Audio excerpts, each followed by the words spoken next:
Education is meant to make us who we ought to be who we intrinsically are. It is meant to make us human.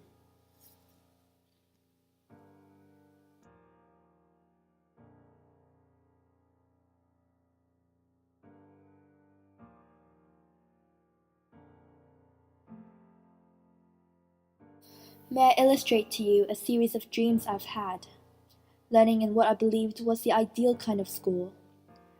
The school consists of the following elements.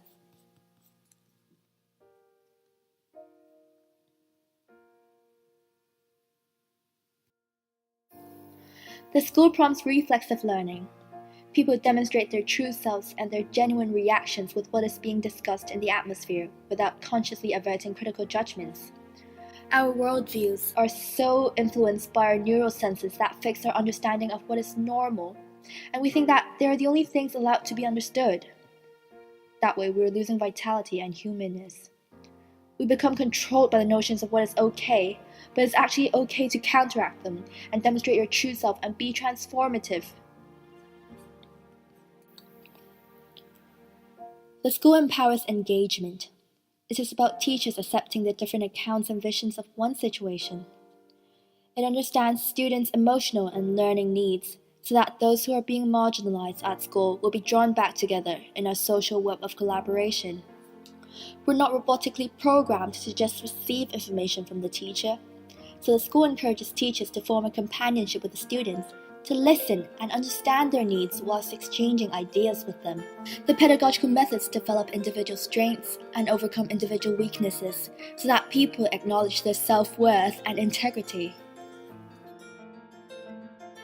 The school pushes students to learn outside school boundaries, because the way we learn is to develop a relationship with the environment, to taste and observe the nature and real artifacts.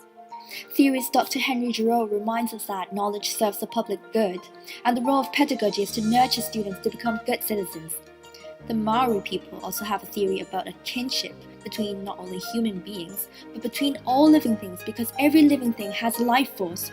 So in order to develop a sense of citizenship and contribute to the harmony between all living things, we must first learn to have a sense of connection with our environment.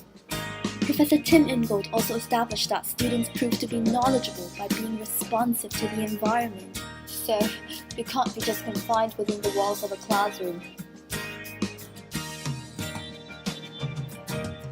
The school is where knowledge is not just about taking, but is equally about making. Dr. Benjamin Bloom pioneered the core educational theory that creation is at the pinnacle of learning.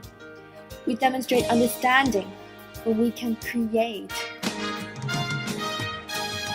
This school encourages us to learn by seeing, smelling, hearing, touching, tasting, as well as thinking creatively or logically.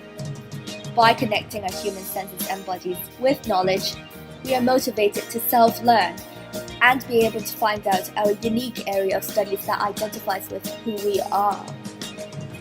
This school celebrates diversity. Diversity enriches persons and the environment.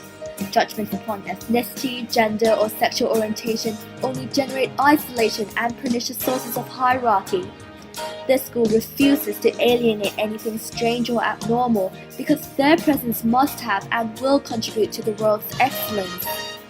This school encourages students to empathize and cooperate in order to spread possibilities for peace and harmony. People began commodifying things because they forget how they relate to them on a human level. We must learn to care, to try to understand social occurrences, even if it means understanding the negative like kidnapping, war, terrorism, etc., because that makes us feel feelings and would remind us how to be a better person as we are and less of a barbaric animal. We may have understood that hope is rooted in grief and rage, but it is pointed towards visions and dreams. When there are grievances and rage, we feel the need to make a change and to hold on to hope. The school thus gives us hope through encouraging dialogues, because dialogues spark feelings, conscience, and awareness to possibilities. Hope elicits our capacity to imagine. Why is imagining important? Because imagination is the realm of pure possibility. Imagination can bring us further from what we already have and stride towards our visions and dreams. With imagination, there is no such thing as stable norms and presences. Imagination and hope is the quest to making social changes and fulfilling our changing needs that represent our humanity. Therefore, education which encompasses these elements I've mentioned makes us who we ought to be who we intrinsically are. It makes us human.